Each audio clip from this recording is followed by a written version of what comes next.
ಭಾರತೀಯ ಜನತಾ ಪಾರ್ಟಿ ಸರ್ಕಾರ, ಮೋದಿ ಸರ್ಕಾರ 2014ರ ಚುನಾವಣೆ ಸಂದರ್ಭದಲ್ಲಿ ನಾವು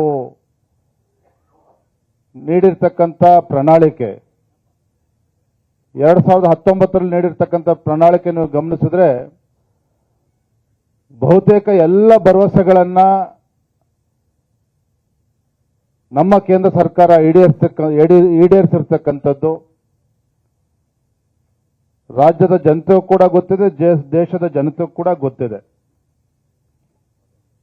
ವಿಶೇಷವಾಗಿ ಸಂದರ್ಭ ಹೇಳ್ತಕ್ಕಂಥದ್ದು ಅಂತ ಹೇಳಿದ್ರೆ, ಕಳೆದ 10 ವರ್ಷದ ನರೇಂದ್ರ ಮೋದಿಜಿಯವರ ಆಡಳಿತ ಅವಧಿಯಲ್ಲಿ ಭರವಸೆಗಳನ್ನು ಈಡೇರಿಸೋದ್ರ ಜೊತೆಗೆ ಯಾವುದೇ ಯೋಜನೆಗಳನ್ನು ಕೇವಲ ಶಂಕುಸ್ಥಾಪನೆ ಮಾಡ್ತಕ್ಕಂಥದ್ದು ಅಷ್ಟೇ ಅಲ್ಲ,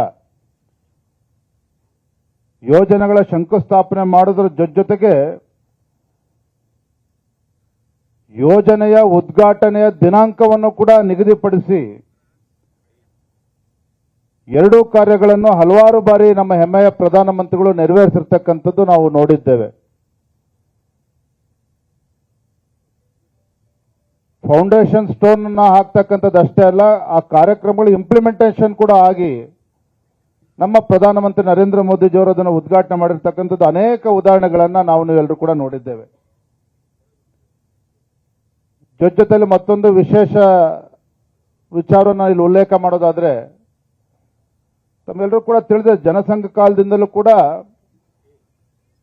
ನಮ್ಮ ಒಂದು ಪ್ರಣಾಳಿಕೆಯಲ್ಲಿ ಒಂದು ಸಂಕಲ್ಪ ಡಾಕ್ಟರ್ ಶ್ಯಾಮಪ್ರಸಾದ್ ಮುಖರ್ಜಿ ಅವರ ಬಲಿದಾನಕ್ಕೆ ಕಾರಣ ಆದಂತ ಕಾಶ್ಮೀರದ ಸಂವಿಧಾನ ವಿಧಿ 370ರ ಒಂದು ರದ್ದತಿ, ಹಲವಾರು ಬಾರಿ ವಿಚಾರವನ್ನು ನಾವು ನಮ್ಮ ಪ್ರಣಾಳಿಕೆಯಲ್ಲಿ ಪ್ರಸ್ತಾಪ ಮಾಡಿದ್ವಿ. ಆರ್ಟಿಕಲ್ 370 ರದ್ದತಿ ಮಾಡೋದ್ರ ಮುಖೇನ ನಮ್ಮ ಕೇಂದ್ರ ಸರ್ಕಾರ, ನಮ್ಮ ಹೆಮ್ಮೆಯ ಪ್ರಧಾನಮಂತ್ರಿಗಳು ಅದನ್ನ ದೇಶಕ್ಕೆ ಸಮರ್ಪಣೆ ಮಾಡಿರ್ತಕ್ಕಂಥದ್ದು ಕೂಡ ನಾವು ನೋಡಿದ್ದೇವೆ.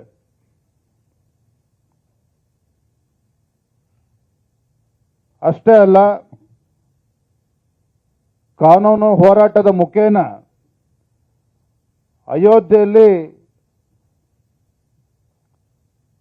ಬಲರಾಮನ ಒಂದು ಭವ್ಯ ಮಂದಿರವನ್ನು ಕೂಡ ಆ ಜನ್ಮಭೂಮಿಯಲ್ಲೂ ಕೂಡ ನಿರ್ಮಾಣ ಆಗಿರ್ತಕ್ಕಂಥದ್ದು ಕೂಡ ಇಡೀ ಜಗತ್ತು ಇವತ್ತು ನೋಡಿದೆ. ಹಾಗಾಗಿ ಮುಂದಿನ ಲೋಕಸಭಾ ಚುನಾವಣೆಯನ್ನ ಕಣ್ಮುಂದೆ ಇಟ್ಕೊಂಡು ಈ ಬಾರಿ ಘೋಷಣಾ ಪತ್ರ ಪ್ರಣಾಳಿಕೆ ಬದಲಿಗೆ ಒಂದು ಸಂಕಲ್ಪ ಪತ್ರ ಅಂತೇಳಿ ನಾವು ಮುಂದೆ ಹೊರಟಿದ್ದೇವೆ.